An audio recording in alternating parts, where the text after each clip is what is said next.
Hi. Good. Awesome. It's such a pretty day outside. Oh my gosh. Yeah, was it raining where you are? Uh-huh. A little bit of Yeah, rain, but it was like nice warm rain. totally. Yeah, it's like the sun, it rained for a little bit and now the sun's shining. It's beautiful. Exactly. Exactly. Same here. So, thank you so much for agreeing to join me in this discussion Of around course. continuing the work of our ancestors. With everything going on in the world, especially in our nation, especially here in Atlanta, I just feel like it's so important to talk about the work that we're doing as Yeah. human beings in this time.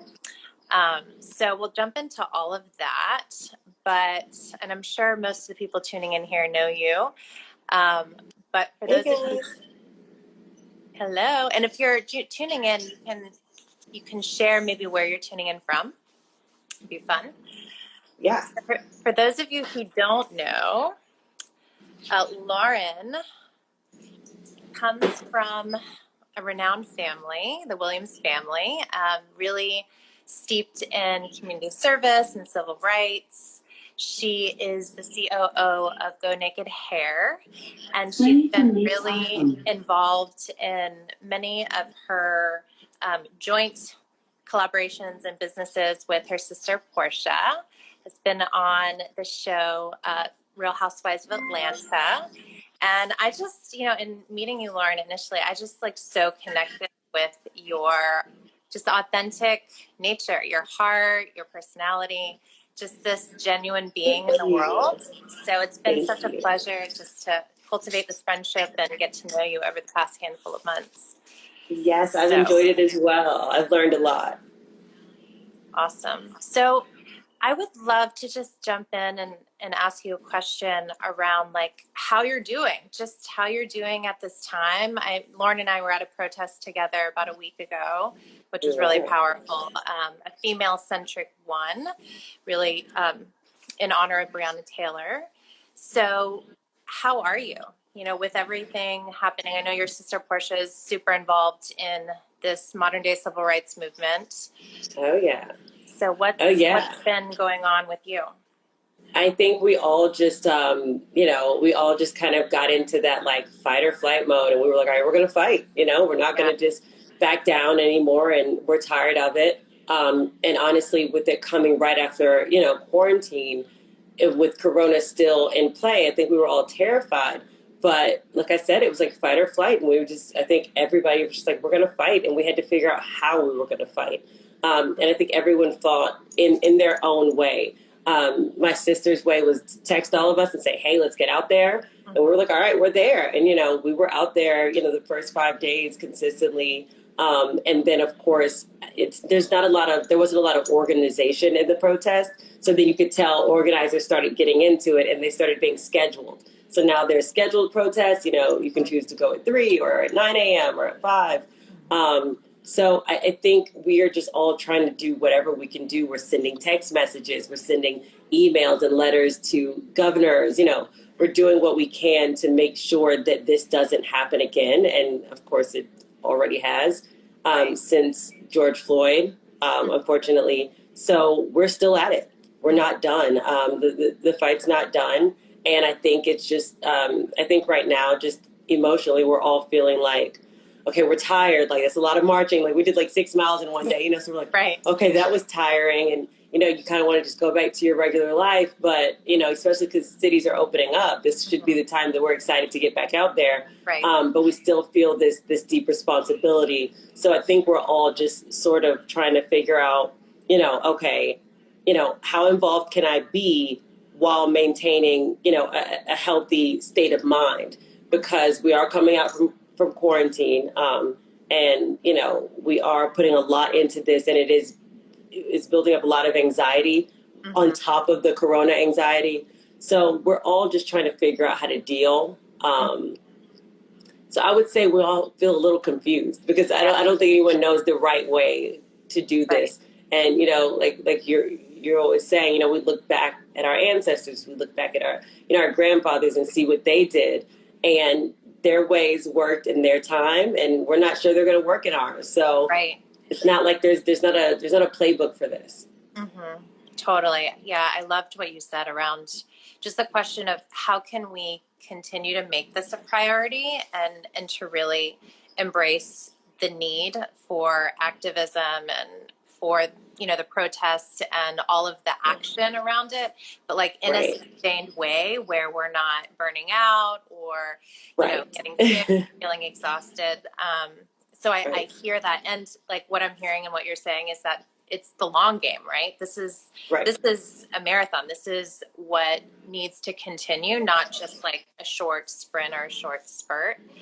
So I'm curious, do you have ways that you and your family stay balanced or like, practice self-care or, help to sustain the energy around it? Because I think that what you just said is like so key for all of us. Hopefully more and more people are waking up to what the realities are around racism here in the US. Oh, yeah. But like, that's so key, right? How do we do this Right. in a way that's going to help us to sustain our energy and so we don't burn out?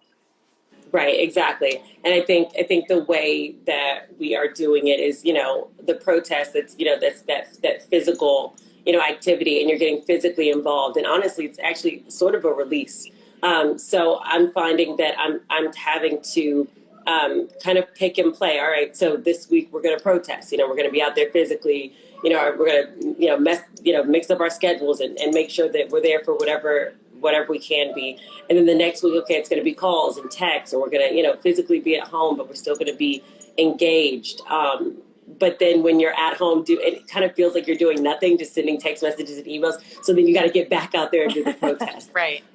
So I think for us, I know just for me and Portia, we've been, making sure to take those rests. But even in those rests, we're staying engaged, because not being engaged builds up so much anxiety that you're like, I could have been doing something. Right. Sitting at home doing nothing and watching, scrolling on Instagram and seeing Black men continuing to be killed.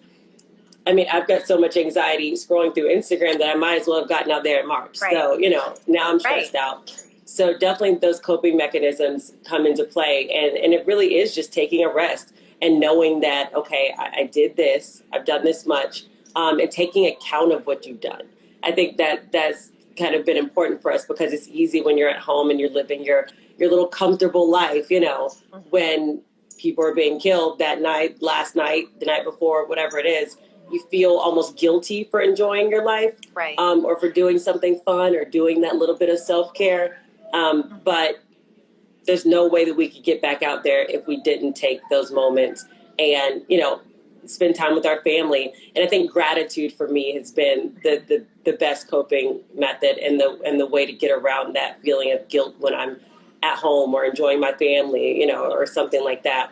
It's just like, okay, I'm very grateful for what I have, and I'm going to remember that. I'm going to keep that in mind, and what God has blessed me with, I'm going to enjoy it, because He did give it to me, and I'm going to get right back out there when I can. But having those moments is very important, because it is overwhelming at a point. It's just that guilt, that guilt gets in you when you're sitting at home enjoying something, because you're like, okay, well, he had someone laying on his neck for 9 minutes. I can't walk completely, my breathing completely unblocked. I can't walk for a couple of miles, Right. You just feel guilty, and you've got to just combat that guilt with gratitude. And in my head, that's kind of how I've been, reconciling. Yeah. And, spending time with everyone and my loved ones, and enjoying my moments, and then, getting back out there and planning how we're going to help again, or do, get a law passed, or whatever it is.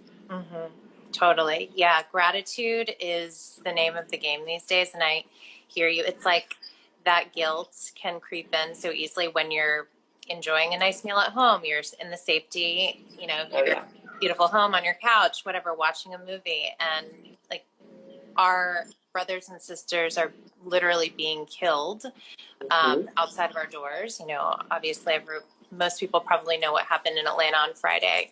And so how it's like, in my mind, I'm thinking, how can we hold both the, Right.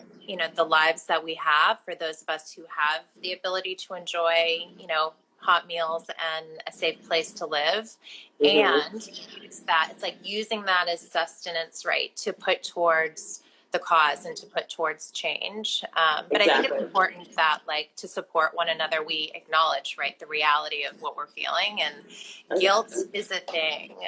So I thank you for bringing that up, because I'm sure a lot of people tuning in are, in some way have felt that during this time.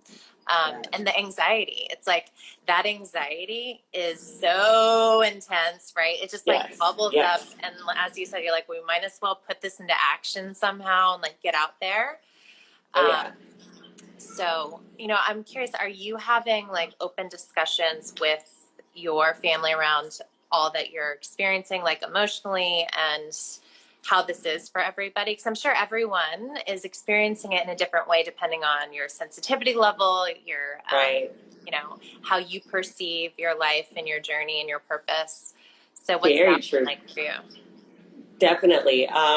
Yeah, definitely. I think we all, in the beginning, we all kind of kept it inside. I'm going to say, like, maybe that first week, we were like, you want to come to the protest? Yes. There weren't a lot of conversations around how it was making us feel and how we were dealing with it. I think because, when in that first week, you're just like, let's go, adrenaline.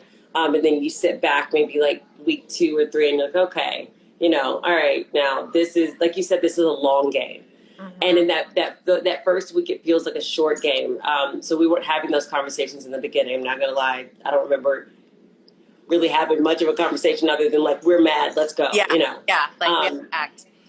Exactly. But more recently, we've been having the conversation with my friends, with, my boyfriend and I talk about it a lot. We have 2 daughters. So, we talk about it in regards to being parents and the future and what we're going to tell our kids and, how we've got to do what we can to make a difference because we do have daughters. So we talk about parenting a lot. My mom and I, we talk about, my dad and my grandfather, because obviously I was young when they were marching and things like that, but she was there, she actually, marched with them at one point and she got to experience that. And we talk about her fears for me protesting, me and Portia being out there. She's like, I love you guys. I don't want you guys getting hurt. But at the same time, she knows like I can't be selfish and say that I'm going to keep you guys from maybe saving someone's son later on. So, she's like, go, be safe, be careful. So I've had those conversations with her. And then my best friend and Portia, we see each other a lot because we work together. So, we talk about it. And the 3 of us, when we talk about it, we're going to get some laughs in, try to keep the mood up while we're having the conversation. But, when I get in the car after we've laughed and talked for, 2 hours, I get in the car and I'm like, we just had a really deep conversation. We're finding ways to have the conversation without having like dragging the moment down, but like having the conversation with each other, checking in on each other. Like, you're okay? Yeah, I think I'll protest, next week. I'm going to give it a break for now, but we can get back out there next week. And just checking in with each other, emotionally and mentally, because we're not only dealing with this, we're also dealing with life.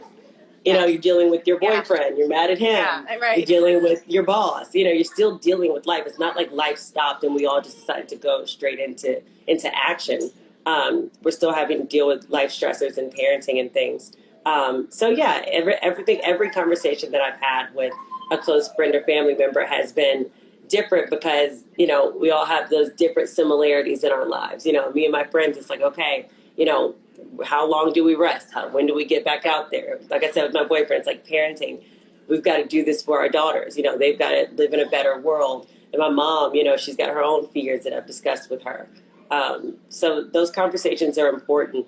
But I don't think you have to go someone and say like, we need to talk. Right. There's enough of that on Instagram. There's enough of that, that seriousness around. It's a very serious subject, obviously.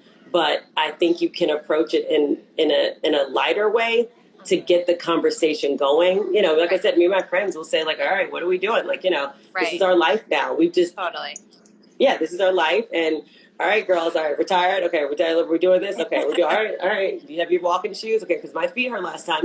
We're bringing it back to reality rather than like trying to take on the world's problems. We're like, okay, well, how can we solve it? This is our way of solving it.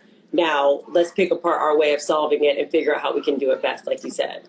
But yeah, those conversations don't have to be like sit-down conversations. I've learned they just it kind of flows into those conversations, and I get a lot out of them, and I pretty sure they do too. That's amazing. Yeah, I love that because, we need to keep our vibration high in order to do the Right. work, right? You have to keep your vibration high in order to, keep your immune system up. So I think that's such a great point. We can talk about things that are heavy simultaneously while keeping it light and connected and even fun at certain times. And I'm a big Right. proponent, like humor is a good thing. Oh yeah, It's it important really to is. laugh. It's like important to let out any of that tension. It So is. I think that is such a great point. So I am seeing a question here, so people may pop in with some questions. Yeah. It's about parenting. So curious, have you been talking with Bailey about what's going on? Is there a way you've been kind of approaching this with her, or not much? I don't. How old is she? So she's 4. So it's 4. been difficult trying to make that decision, obviously, because 4, it's like, do I really even need to have this conversation with you right now? But then I think about it and I'm like, this may be the world that she lives in. Like, we may not be able to fix this by the time she's 10. I may need to, start having the conversation with her. A couple months back, she mentioned something to me about her and her friends talking about race. One of her best friends is white. And she was like, yeah, me and my friend got in a fight. And she said something about and she said that brown girls couldn't come to her party. And I told her that that was fine because pink people can't come to my party. And I was like, are we there? I mean, she's 4. You wouldn't even think that that would be a factor in her life now. But knowing that, like I said, that was maybe like eight months ago, I think, when that happened. So just knowing that, I did try to start having the conversation. I explained to her why we were protesting. I did take her to the women's protest.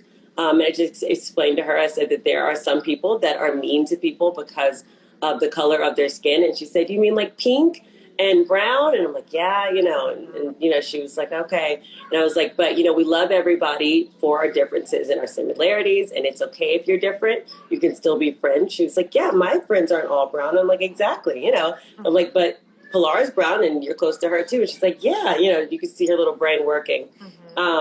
So I just explained it in the most simple way. There are people that, are mean to people because of the color of their skin.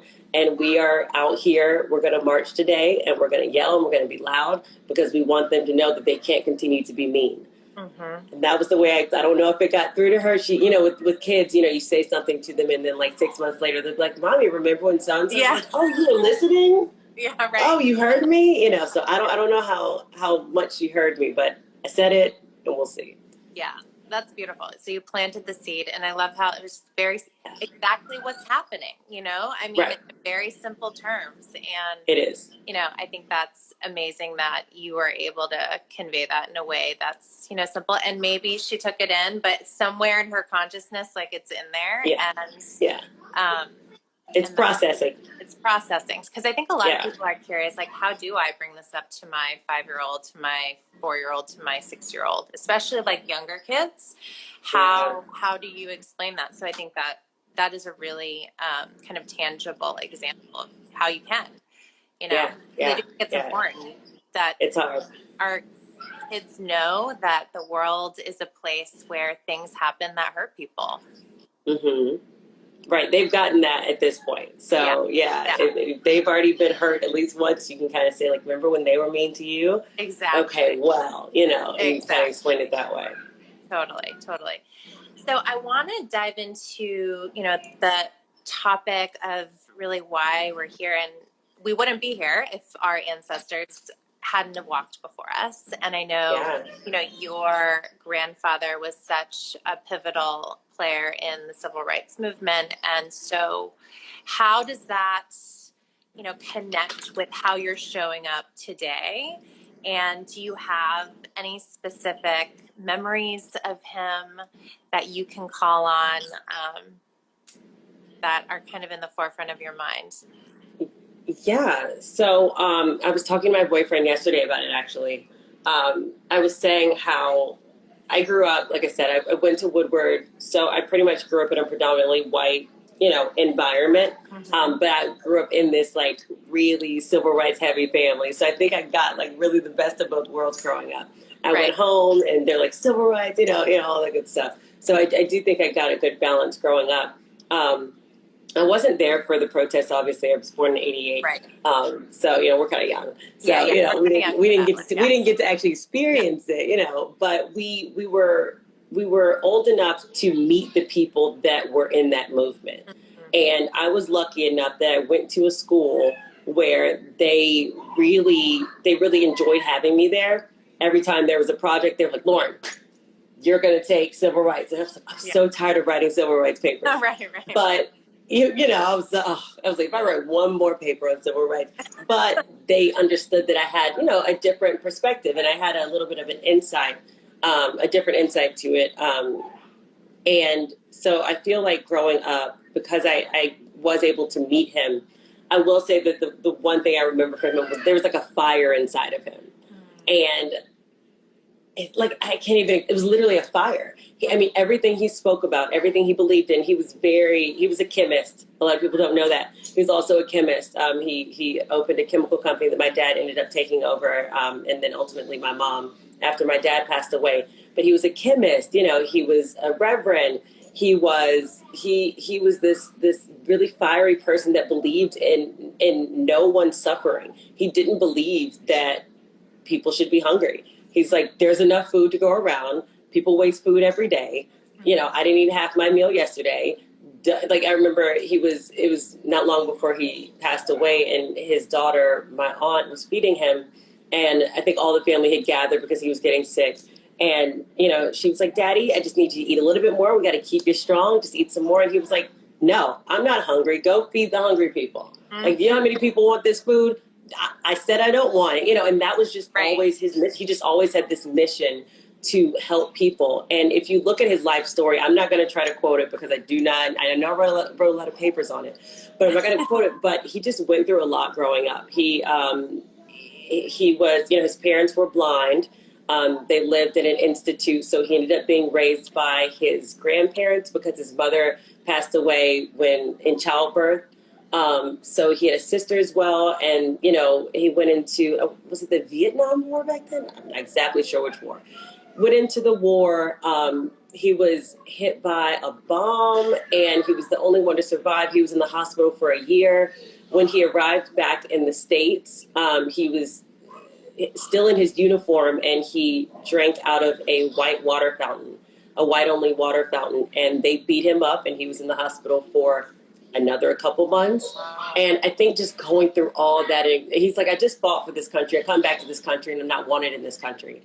And I think that feeling just got into him, and he lived the rest of his life fighting for people who no one would fight for, the homeless people and the people that are hungry. He wanted to make sure that everyone had food. He wanted to make sure everyone had civil rights and that everyone was being heard.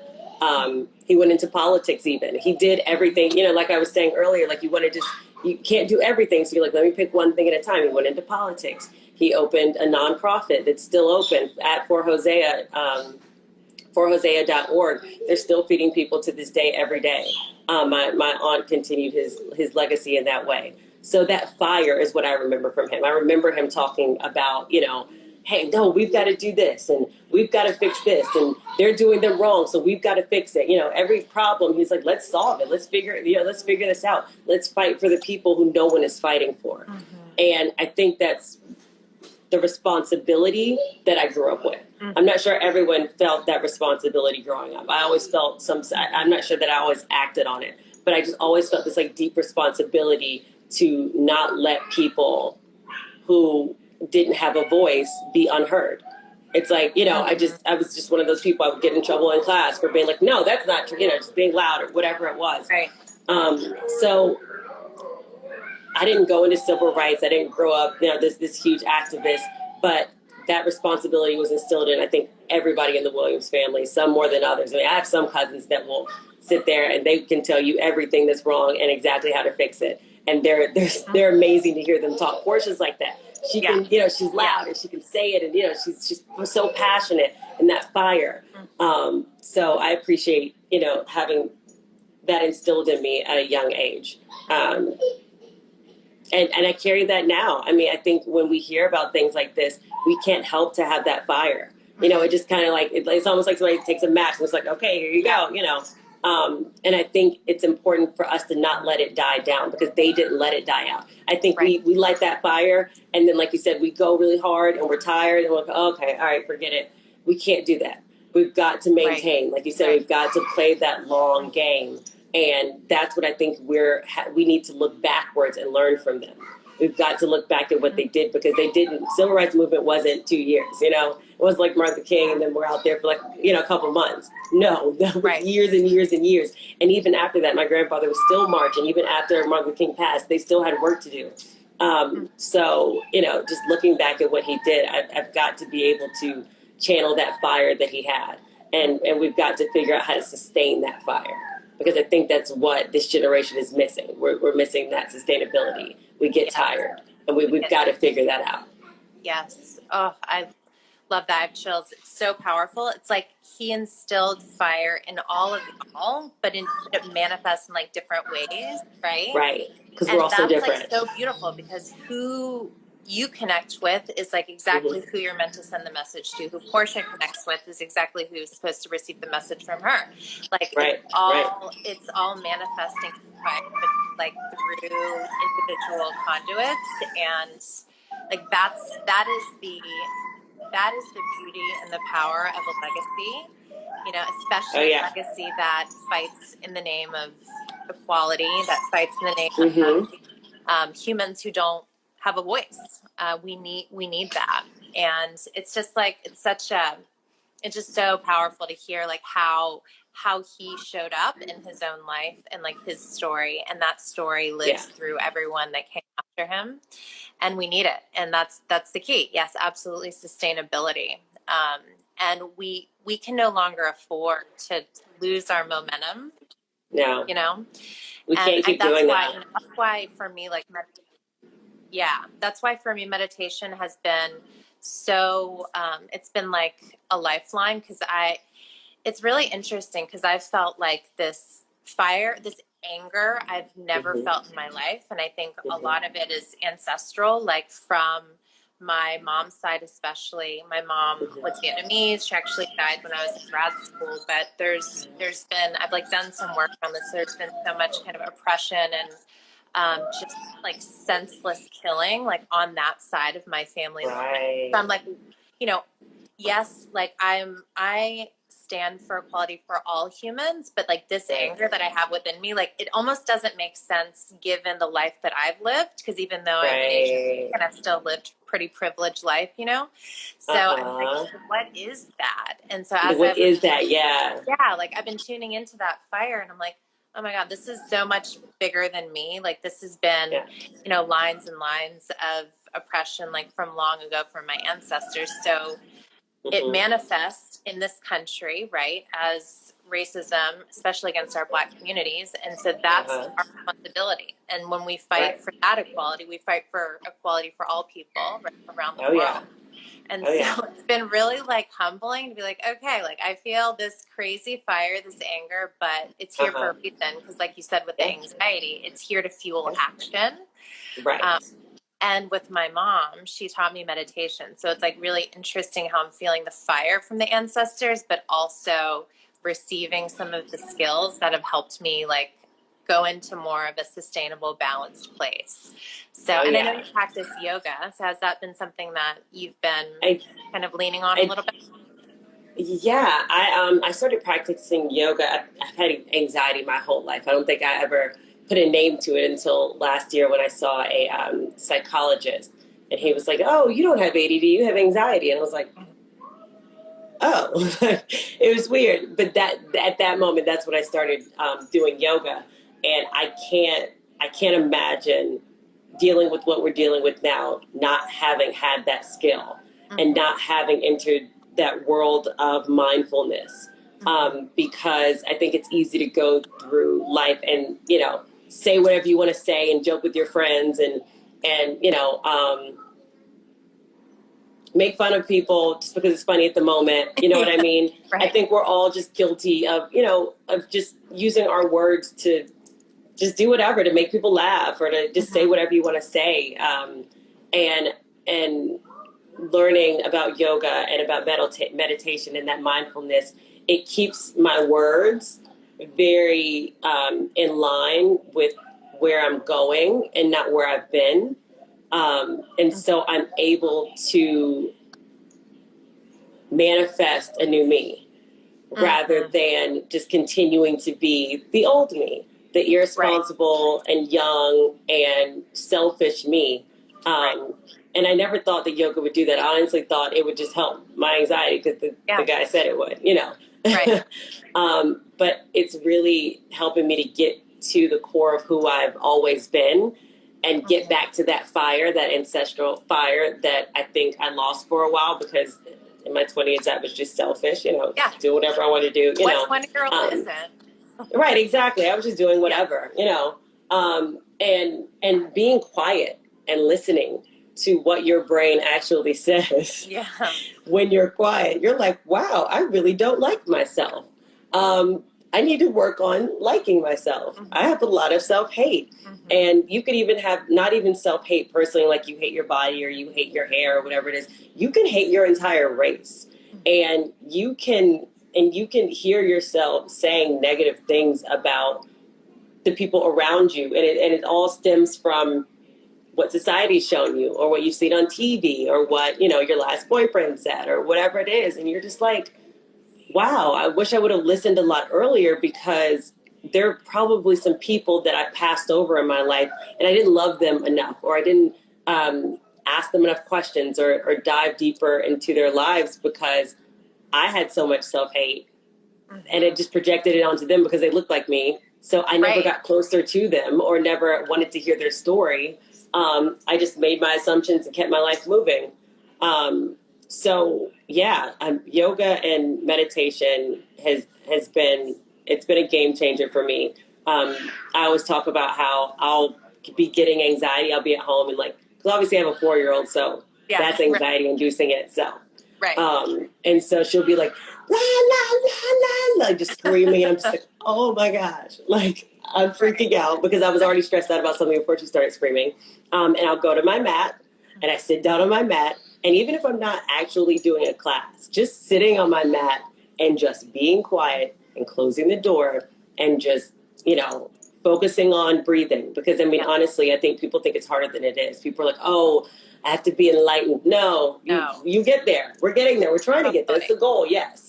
But a lot of it is just sitting down on my mat in my yoga room. I don't even care. If sometimes it's dirty. I would love for it to be clean. Sometimes it's dirty. And I just sit on my mat wherever I am and I close my eyes and I'm just like, breathe in, breathe out, breathe in. And it sounds crazy that would just wipe away all of your anxiety, but it does somehow. It just puts me in a place where I can focus on something that's actually happening, something that I can control. And I think that's what it is. It's a little bit like a control thing. I think with anxiety, you feel out of control. That anxiety, like literally when I feel anxious, it's because I feel out of control. I cannot control what my hair is doing today, or I can't control, you know, what my sales are doing. I own a business, you know, what my sales are doing that day. I can't control that the customer didn't like it, so now the customer is cussing me out. And now I'm stressed out because I read an email where the customer is stressed out. Now everybody's stressed out, you know, and it all comes from me not being in control. So I think that meditation and being able to just sit on my mat and breathe, it's like, I can control my breath. If I can control anything in this world, I can control my breath. That's right. And it's just interesting to me how this is all new for me, this meditation, the yoga, and really coming into contact with the awareness of my breath. And for that to be the main subject of race relations right now, the fact that these men literally can't breathe. And that is the one thing that I can control. And I've found that is the one thing that because I can control it, it calms me down. To know that that's being taken away from another person, it just like that fire, you know, it just made me so angry because that is the one thing that I can control and it does calm me down. And it's the one thing that I think we all deserve. If nothing else, we all deserve to at least breathe. That's right. And, you know, and to take that away from somebody for such an amount of time that they pass away is just, it's ridiculous. it's disgusting. There's like no words that really describe it, you know? No. One of my friends, her name's Monica. She's like an amazing teacher. She works for Yoga Journal. She just did like a really incredible workshop on digital allyship, so how to be an ally digitally 101. And she has this quote like that she always says, and it has like touched me so deeply. I get chills, and it's so true that to breathe is to embrace a political act at this point. Yeah. Because breathing should be our birthright. Mm-hmm. But the fact that other humans are taking away the breath of other innocent humans, to breathe now as a human is a political act, and we need to embrace it as such, because like that's unacceptable. Yes, completely. Like exactly. That's wow. That's amazing. Yes, exactly. It's so connected. It's so connected, and for that to be the one thing that, you know, if anything that I can take away from yoga and meditation at any moment, you know, I can do that. I don't have to have a mat. I don't have to have a bolster. I don't have to have anything. I can breathe at any time and anywhere. Right. So that's powerful for that to be taken away from someone. Yes. Yeah. And I, you know, as a meditation teacher, it's like I'm talking with my students and clients now all the time. How can we use the privilege of breath for good, for transformation? Like, when we breathe, it shouldn't just be for our benefit. It should be the benefit for all beings. It should be the benefit for all humans. Like, how can we translate the practice on the yoga mat or the meditation cushion into the wider world? Because I think that's why we're practicing, you know, because we're all in this together. We as humans, through our hate and ego, like we create our own separation, we create our own chaos. And so there's just so much change that needs to happen. But I do think like a door into that house of transformation can be yoga and meditation. Oh yeah, definitely. I mean, if everyone studied, like I always joke with my friends, because I've been going to therapy since I was like 10. Me too. Off and on, just lifelong. But you know, I always joke with my friends. I'm like, I go to therapy because you all don't. Like, I go to therapy to deal with you all. So I'm like, if everyone in the world would practice, you know, yoga and meditation and just study it. I mean, just study it at the smallest amount. You know, the rudimentaries of it. Just learning that.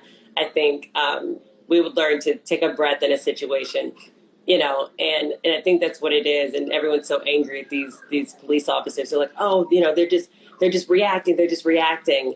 And I think that's what mindfulness has taught me, is to I don't know if it slows down time. I can't explain it. But I have been able to, even in the same amount of time that I would have reacted to something, you know, in the past, taking that second, and my brain is just able to kind of maybe process faster, or maybe there's just less in my brain, so that I can kind of actually be present in the moment and see what's actually happening in the moment, and not base it off of stereotype or, you know, assumptions or whatever it is, you know, and that mindfulness, we can all learn from it, everyone. Yeah. I mean, just think about this, like, I like to do hypotheticals. I'm like, okay, let's imagine this. What if every single human on this planet was a practitioner of compassion-based meditation? Like, how different our world would be. I can't imagine. Like, I can't imagine, but it's like fun to imagine. Oh, that'd be so fun. It'd be so great. I mean, it should be included in our school curriculum at this point. Because, I mean, like, as you said, because you talked about like the reactivity and our speech. I mean, the tenets of mindfulness talk about like wise speech, wise action, wise thoughts. Right. What if people would actually, you know, the vast majority of humans would practice those things? Yeah. We can still have those dark parts. We still have thoughts that we're not proud of. We still have like things that we want to say, like, that aren't very nice. But it's about choosing to not say them because we're aware of them in the first place. Exactly, you know? Because as you say them, you manifest them and you perpetuate them. It's like I don't think people really understand that, you know, these parents that, have these kids and, they were racist because their grandparents were racist and their grandparents were racist, because they have ancestors too. We have our wonderful ancestors that we get this good fire, this justice fire from. Yeah. But not everyone has ancestors that they're going to get a, social justice fire from. They may get a racist fire from their ancestors, and a hateful and a selfish colonialism, fire from their ancestors. And, they pass it down with words. They're not passing it down by injecting racism into their kids. It's not like instilled in your DNA. I would hope not. I think at this point they're using their words to pass down the hate. And that's why it's so important to watch your words. Even when you're talking to yourself, of course, honestly, mostly when you're talking to yourself. But when you're talking to your friends, you just watch your mouth a little bit, because when you say things, it may sound funny at the moment and it may give everyone a laugh, and then you think nothing of it after that. But it really does come back to you. Yes. Yeah, I mean, I can't think of all the things in high school I probably joked about or said, and even said about myself, or let people say about me. I have a friend, Shahani. Yeah. My friend Shahani, she's very big on that, and I've always been like, oh, she's so weird. I'm just joking, I'm like, oh, Shahani, she's so serious, But honestly, she does that, if someone says something about her, even if they're saying it in a joking manner, she's like, please don't say that. She's like, don't even put it out there.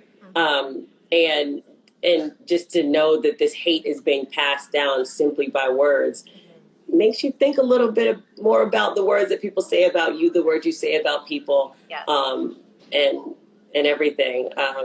The four agreements, I think that's where I initially heard that, be impeccable with your word. Right. And I was like, what's that mean? Right. And I actually recently started reading it again through Audible.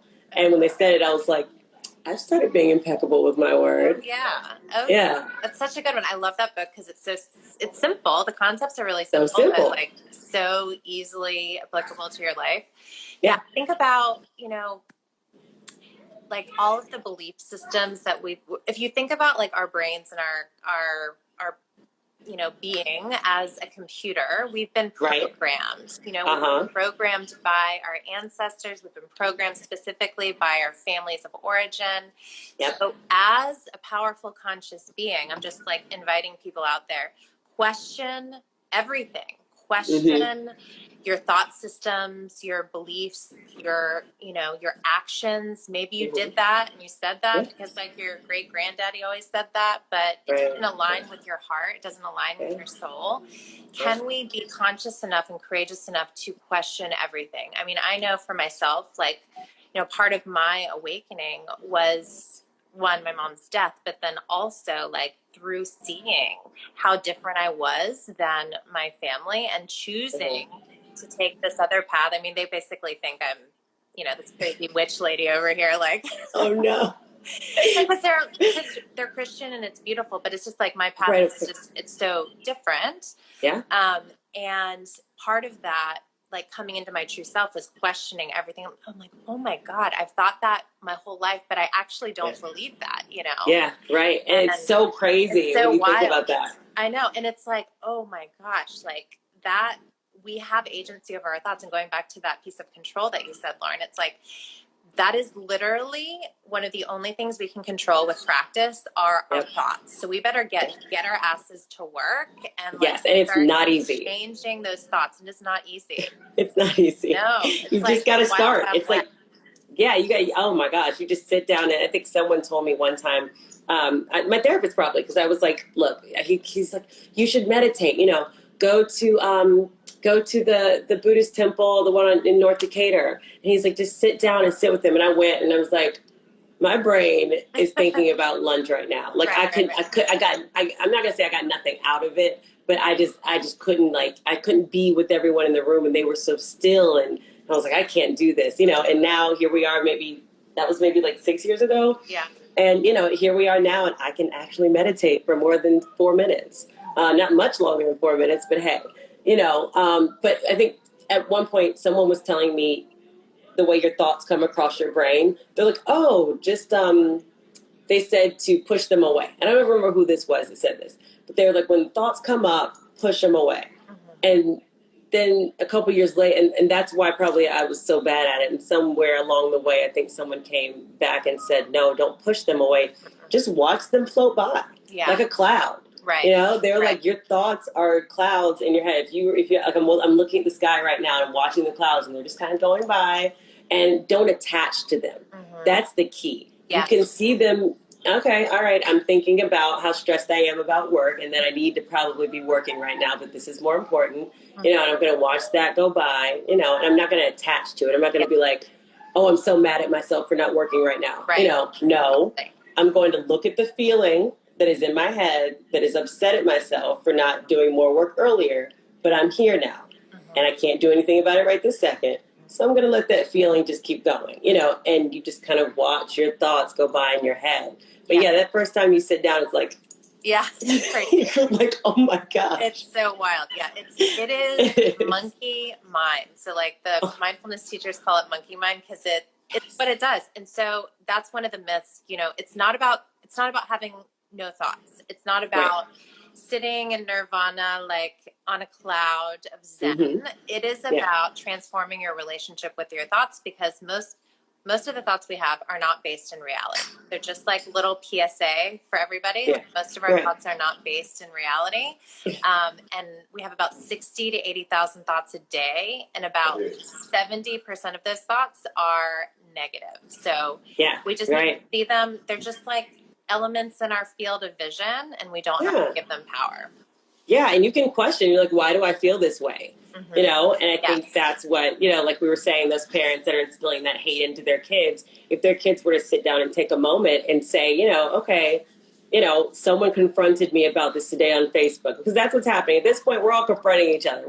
So it's not like you can't see it anymore. I think back in the day, they may not have seen it as much because the different communities weren't communicating as much. We're communicating. You know when somebody's offended by something. Oh, yeah. And you can sit with it. You can say, okay, why are they so offended? And why do I feel like they shouldn't be offended?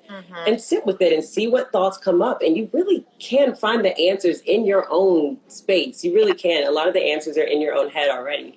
And if you can't, then that's fine. Go have a conversation with somebody. Come back to it. So when we say meditate, we're not saying you have to sit on a block and close your eyes and sit still for 5 hours in a very quiet space. Right. A lot of the things when people say, you know, meditate on something, it really is just diving a little deeper into it in your mind. It really is just diving a smidge deeper than the surface.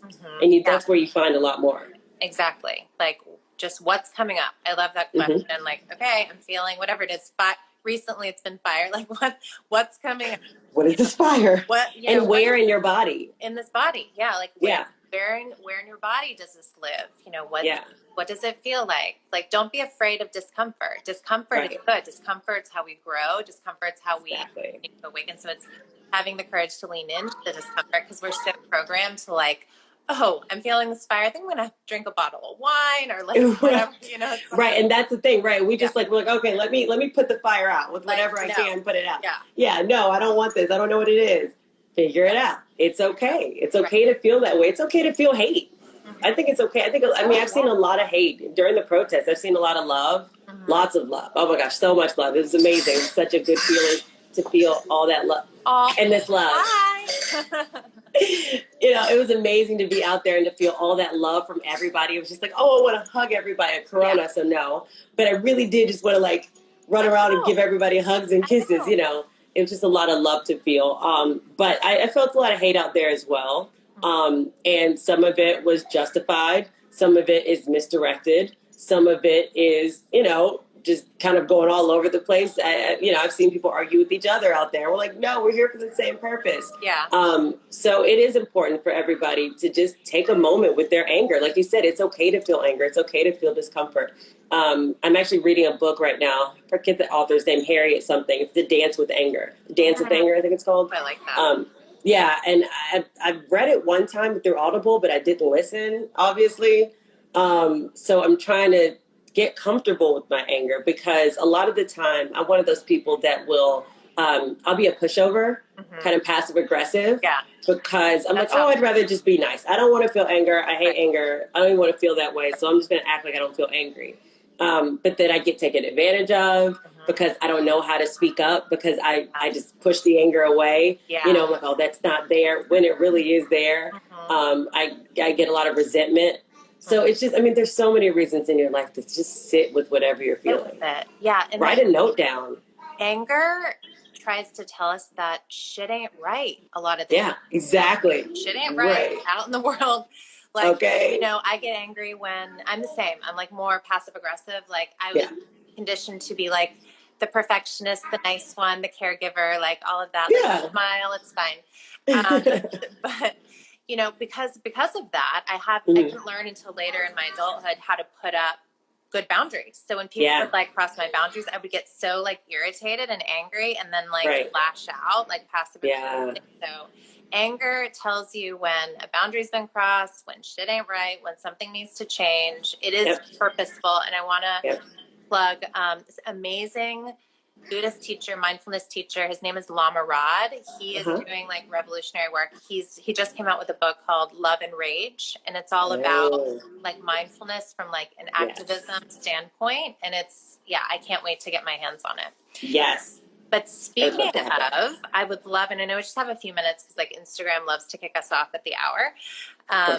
But I just want to give everyone like 1 minute, like 1 minute or 2 minutes of meditation so we can drop in and actually have an experience here with our practice. So for those of you tuning in, begin to feel your body. Allow your right hand to come over your heart and your left hand on your belly. We'll just go into meditation for a minute or so. Just breathe deeply and slowly into the center of the belly and just notice what you're feeling without judgment. Notice what's arising. It may be that fire we've been talking about. Maybe it's stress, anxiety. Maybe it's exhaustion. Maybe it's feeling unsettled because there's so much going on in the world. And as you tune into what you're experiencing, can you lean into it rather than leaning away, rather than numbing out? Can you lean into whatever is arising?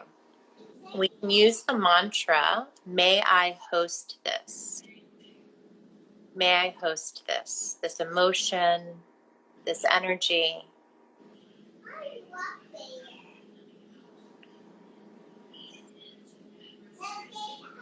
Softening the belly, softening the heart.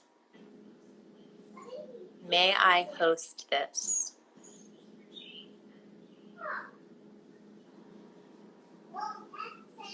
Connecting to the center point of your being. This is the spacious, limitless space within us, the heart, the belly, the central channel of our body. Whatever is arising, we meet it with acceptance. May I host this? Breathing that message into all of the cells of the body, from crown of the head to soles of the feet.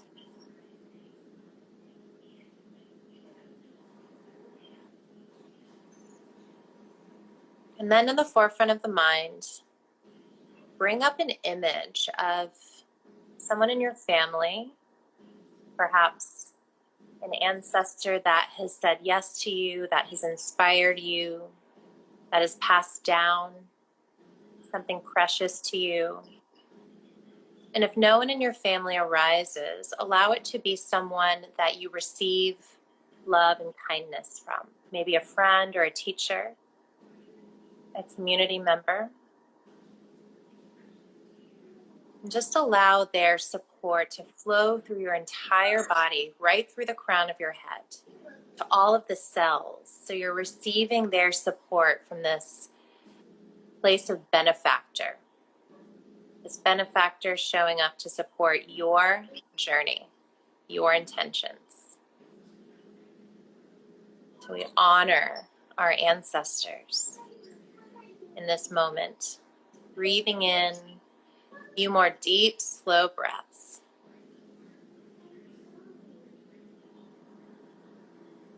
receiving that support. And on the next inhale, whenever you're ready, you can slowly come back. Very slowly.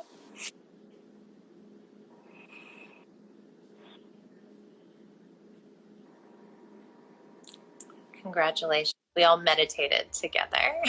We did. So it was just like 3 minutes, Yeah, checking exactly. ourselves. It doesn't take a long time. Check It doesn't. ourselves throughout the day. Yeah. And connect. Like, we have access to all of this all the time. So, Yep, exactly. oh my gosh, this was so much fun. Yes, I love this. We have to do this again. Do this again. Yeah, this is good. Good stuff. I love it. Mark, Yes. thank you so much for all Thank that you're doing. you. I love you, and I can't wait to see you soon. I love you so much. Thank you. Yes. All right, I'll see you soon. See you soon. All right, bye. Bye, everybody. Bye, everyone.